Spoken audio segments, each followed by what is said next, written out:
Dan juga saya ingin masyarakat generasi muda di Papua ini, ayo dong, kita jangan cuma mau menerima, udah deh saya begini aja, memang saya ditakdirkan begini. Enggak, Tuhan sudah kasih surga kecil di bumi Papua ini, yang mana kita ini nih mau lempar aja sudah makan tuh nggak kekurangan gitu. Nah, oleh karena itu ayo dong, cukup tambahkan sedikit kreativitas dan juga harapan serta doa supaya kita bisa sama-sama memajukan Papua Jayapura ini.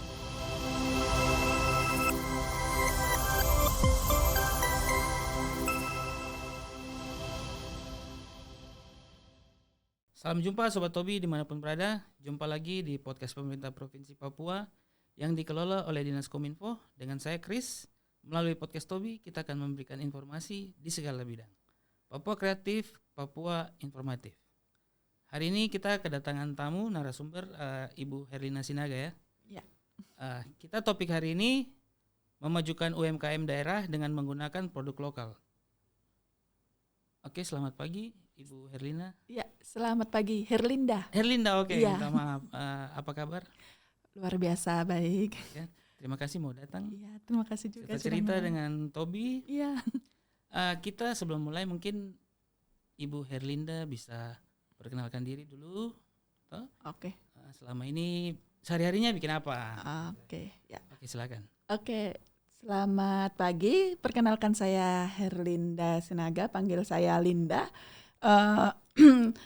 Kegiatan saya sehari-hari, kita punya UMKM yang mana UMKM kami bergerak di bidang sagu, dan tugas saya sebagai founder sekaligus CEO yang mengatur segalanya. Kami selain mengatur itu, saya juga membuat riset mengenai produk-produk dari turunan dari sagu yang nanti akan kita ceritakan di sini. Ya. Sagu ya? Yes. Oke. Tadi bilang foundernya Sasagu. Ya. Salah satu founder Sasagu. Salah satu. Berarti ada temannya? Ya. Oke. Sasagu ini apa namanya? Arti namanya Sasagu? Sasagu, sebenarnya kan Sasagu itu kayak sagu saya gitu kan. Biasanya kan kalau teman-teman bilang, itu saya punya gitu kan. Sapu sagu. Ya, sapu sagu begitu kan. Cuma kalau sapu sagu kan secara brand itu terlalu panjang. Jadi ya? Kalau Sasagu gitu kan langsung nempel di otak gitu. Jadi itu saja ya? Iya. Sasagu, oke. Alasan mendirikan atau merintis Sasagu ini? Nah, ini ceritanya panjang gitu. Kita banyak waktu. Oke. Jadi Sasagu ini sebenarnya bukan karena ada sagu pengen bikin produk dari sagu, bukan cuma sekedar itu gitu. Awal mulanya itu sebenarnya saya ini kan dulu itu punya, bukan dulu, sampai sekarang juga masih ada, namanya tuh Come and Drink, di mana Come and Drink ini bergerak di bidang F&B yang menyediakan minuman kekinian. Nah, pada tahun 2021 waktu PON kemarin, kita ini mengalami kelangkaan bahan baku, yang mana boba-boba yang kita datangkan dari Jawa ini tersendat nih di pelabuhan gitu. Nah, kita nggak bisa jualan, hampir 1 minggu kita nggak bisa jualan gara-gara boba kita nggak bisa keluar dari pelabuhan. Nah, singkat ceritanya kita ngide, udah deh mendingan bikin boba sendiri aja gitu. Kita carilah tapioka di sini. Ternyata tapioka di Jayapura pun didatangkan dari Jawa. Sama aja dong. Mending beli jadi bentuk boba daripada bahan bakunya tapioka. Nah, terus akhirnya kita mikir, dari apa ya yang ada di sini yang disediakan oleh UMKM lokal dan disediakan oleh alam Papua.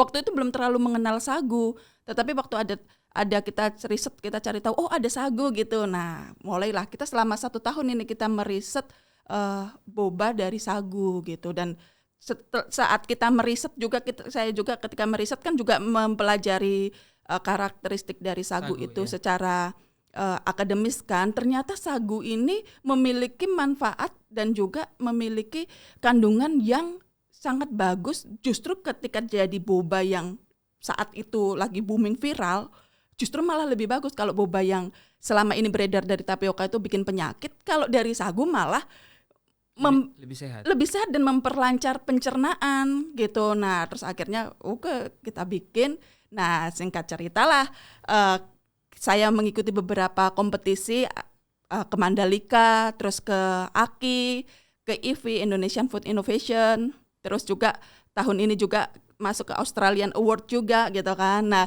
saat kita mengikuti kompetisi ini kita mendapatkan banyak feedback, salah satunya itu bahwa sagu ini nih memiliki nilai kandungan GI, glycemic index terendah di seluruh muka bumi untuk bahan pangan. Jadi dia tinggi karbohidrat tetapi GI-nya paling rendah. Makanya kalau orang makan sagu itu kenyangnya lebih lama.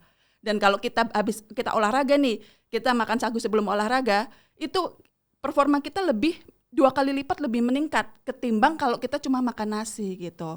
Nah, oleh karena itu akhirnya pas IFI juga kan kemarin kita presentasi juga di depan para profesor juga, terus ditanya berapa harga sagu di situ, saya bilang 30.000. Kaget dong mereka, hah 30.000? Padahal di Jakarta tepung sagu yang sudah sampai Jakarta sekilo cuma 14.000. Kalau di Papua yang gudangnya sagu kok lebih mahal gitu. Nah, ketemulah saya dengan salah satu founder ini kan, kita ngobrol, ini kenapa ya kok kita di gudang sagu, di hutan sagu terbesar di dunia, tapi harga tepung sagunya termahal juga di dunia. Terus akhirnya kita berdiskusi, saya juga bersama dengan Dinas Disperindak juga, di situ ada Pak Marcel, ada Kak Lili, gitu kita ngobrol, ternyata sagu di Papua ini belum dikelola, mulai dari hulu sampai hilir itu tidak sinkron. Nah inilah yang menyebabkan harga sagu di Jayapura ini mahal. Ya, lah oleh karena itu terus kita apa nih yang solusi yang bisa kita kerjakan nih, ya udah kita melakukan bagian kita masing-masing. Nah saya sebagai UKM yang ada di hilir yang saat itu hanya mikir bikin boba aja, terus tugasmu adalah mengajak teman-teman lainnya untuk mengusahakan sagu, jadi membuat produk turunan dari sagu gitu. Tidak hanya jadi boba. Iya, tidak hanya jadi boba tapi jadi yang lain juga lah. Oleh karena itu, karena adanya tugas ini, akhirnya saya berpikir saya harus membuat sesuatu yang mana bisa membuat teman-teman ini juga tertarik untuk mengusahakan sagu ini gitu. Nah, terciptalah Sasagu yang digawangi oleh 3 founder ini. Oke. Gitu. Ini kalau Sasagu ini jadinya jadi tepung. Sasagu kami punya bahan baku tepung yang premix yang instan, seperti kayak kalau bisa kan di sini nyebut merek ya, Pondan begitu ya. Biasa untuk bikin kue. Iya, yang tinggal langsung aduk-aduk gitu. Nah, saya juga ingin sagu juga bisa dibuat makanan yang sepraktis itu. Nah gitu. Terus kami juga sebenarnya ada 2 segmen yang kami sasar. Segmen untuk end user, orang yang langsung bisa mengkonsumsi, dan juga untuk intermediate yang mana supaya dari sasagu ini nanti akan timbul lagi UMKM yang bisa membuat produk dari sasagu yang gampang, mungkin tinggal tambah topping segala macam, terus nanti dijual lagi gitu. Topping keju. Iya, gitu kan. Dengan praktis gampang, terus dia jualan lagi gitu. Supaya sagu di Jayapura ini berkembang dan ekonomi rakyat di Jayapura ini juga meningkat. Itu sebenarnya tujuan dari Sasagu ini diciptakan. Oke, jadi sagu ini ternyata lebih sehat ya? Iya. Sagu lebih sehat. Iya, betul. Oke, jadi kalau kita atlet bagus konsumsi sagu ya? Iya. Makanya kita punya atlet nih kayaknya lebih kuat ya? Iya. Karena sagu ya. Iya. Oke. Dan mungkin mungkin ini pengamatan saya, mungkin bisa dikoreksi kalau salah. Tetapi sepengamatan saya kalau teteh-teteh kita yang disclaimer ya, maksudnya yang rajin bekerja di kebun terus makannya sagu, kan nggak ada yang OB kan? Oh iya. Iya, itu sepengamatan saya gitu. Lebih ini sehat ya? Iya, fit ya? Iya lebih fit kan sampai sudah tua tapi masih bisa berkebun, terus baru nggak obesitas gitu kan? Gitu. Oke, ini kapan mulai nih usaha ini? Sasagu sendiri diciptakan itu bulan Desember tepatnya, habis kita pulang dari Jakarta, terus kita bertiga founder, ayo sekarang kita gerak bikin gitu, supaya sagu ini langsung tetap langsung cepet jalan gitu. Jadi bulan Desember kemarin baru kita dirikan. Oke, kalau dari ini 2 produk ini bisa jadi apa saja ini? Kalau untuk ini kan pancake. Pancake itu dia selain jadi pancake, dia bisa jadi waffle dan juga bisa jadi martabak. Jadi martabak sagu. Cara masaknya tidak susah. Enggak, tinggal tambah telur, air sama Sesuai selera ya. Iya, untuk takaran Ada bakunya ada cara di sini. buatnya, Iya.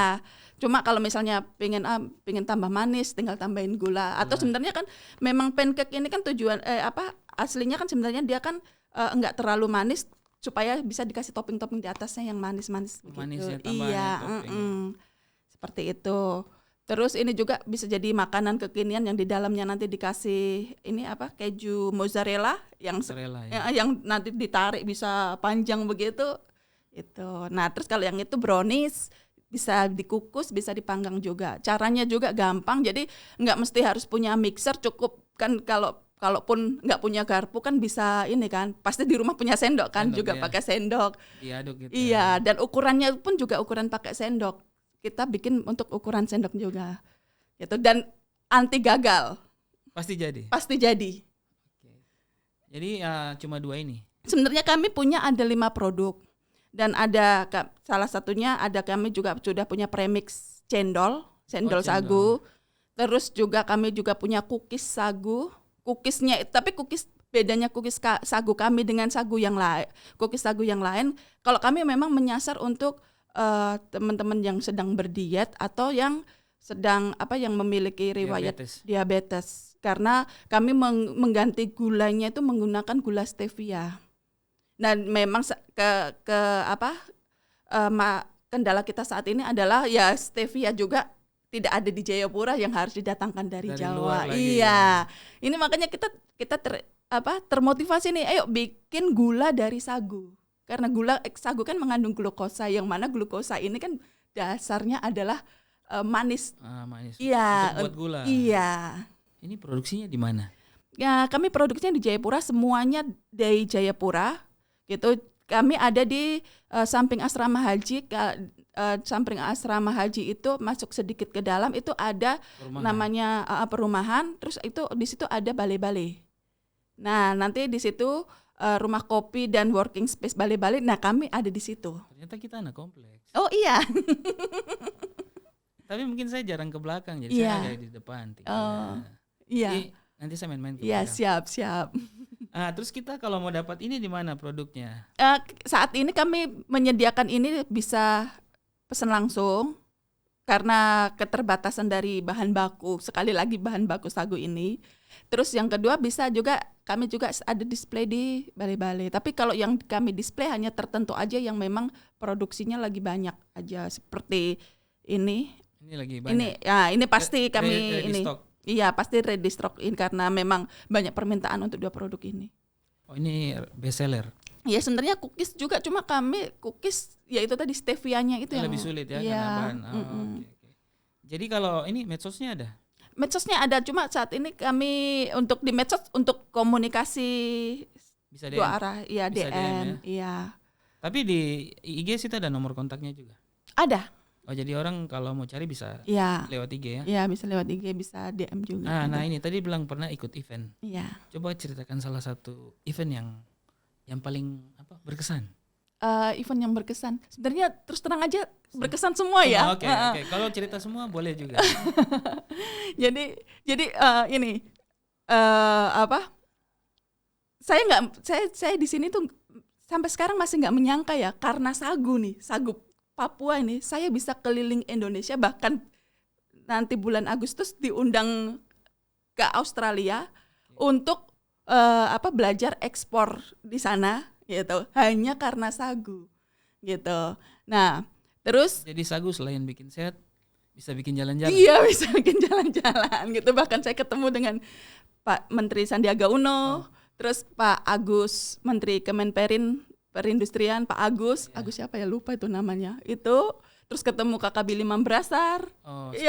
Staf susnya Pak Jokowi. Pak Presiden. Iya, Pak. Itu makanya menurut saya ya semuanya berkesan gitu. Nah, contoh juga kayak kita kemarin ke Mandalika juga bisa-bisanya tuh gara-gara sagu sampai ke Mandalika. Event balap itu ya?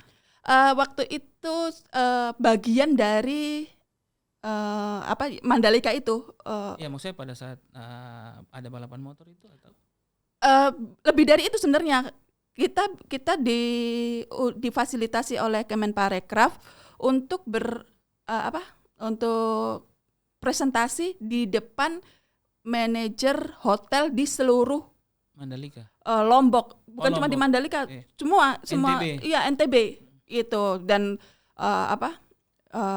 hotel-hotel semua yang ada di situ kita mempresentasikan produk kita, nanti yang mana bisa terjalin kerjasama. Jadi banyak kesempatan juga untuk promosi. Ya? Iya, itu. Akhirnya sampai di Mandalika. Iya. Kalau tim kerjanya ada berapa orang? Kami tim kerja sekarang ada 5 orang. Tapi nanti bisa tambah ya? Iya, bisa tambah pasti. Kebetulan saya dekat jadi. Oh iya. Oke, tantangan awalnya ini. Tantangan awal mendirikan sagu ini sebenarnya bahan baku. Kembali lagi bahan baku. Sagu ya? Iya, sudah harganya mahal, sering sold out. Gitu, tidak tersedia. Sering-seringnya nggak tersedia. Nah, itulah yang jadi kayak mikir, iya kita di hutan sagu tapi sama aja sih.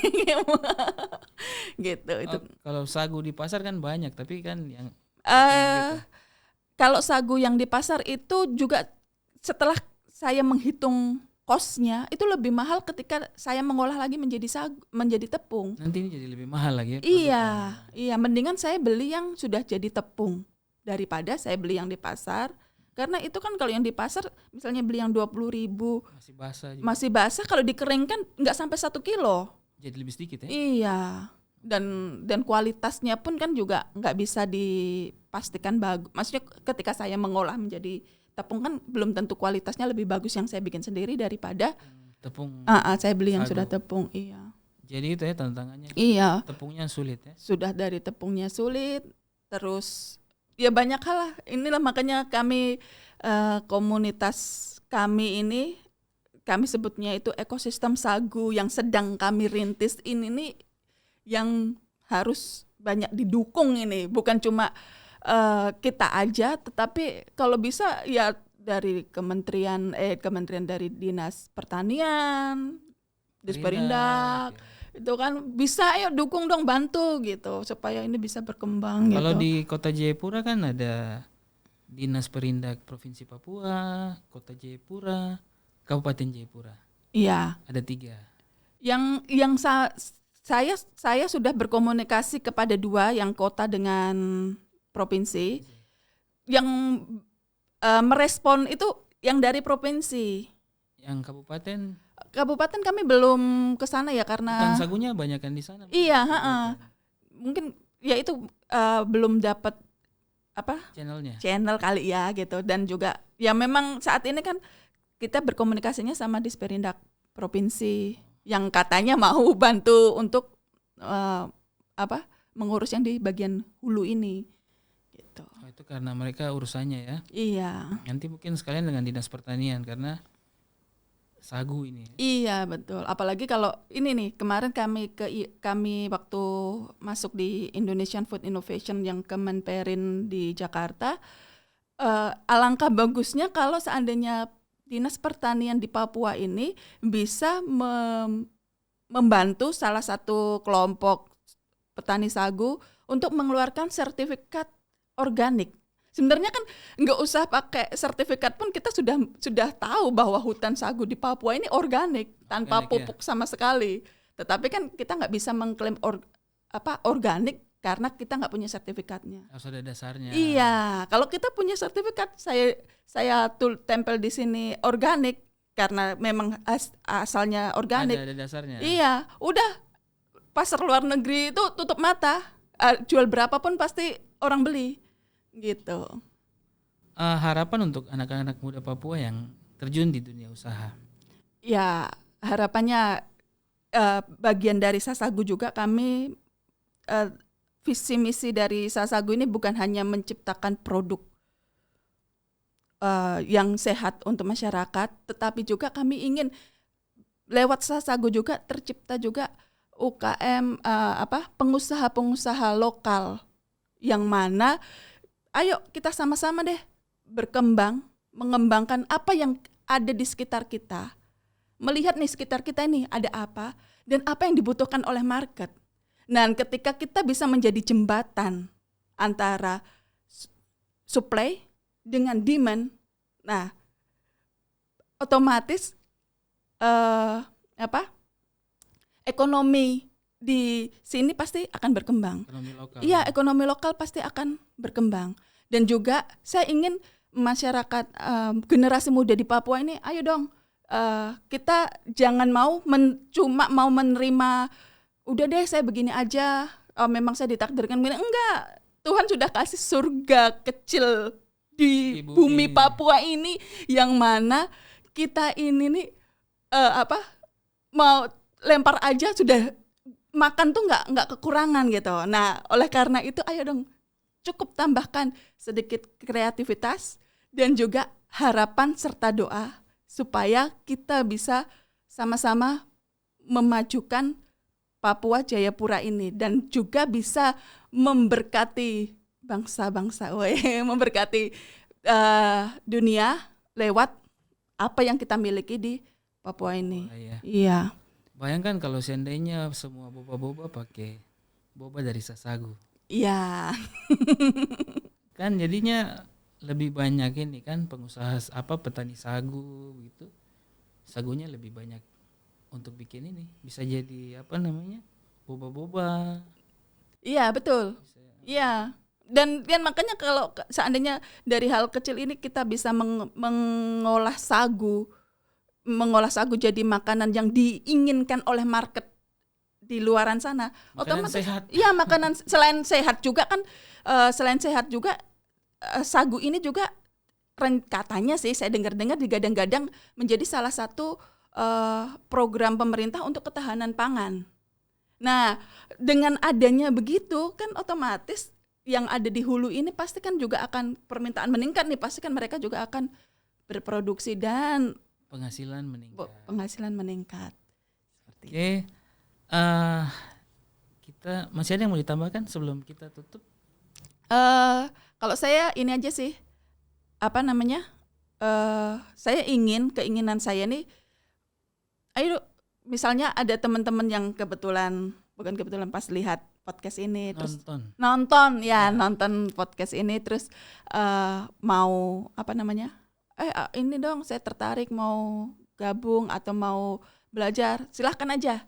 Saya terbuka untuk berkolaborasi atau mau belajar juga, oke, nggak masalah gitu.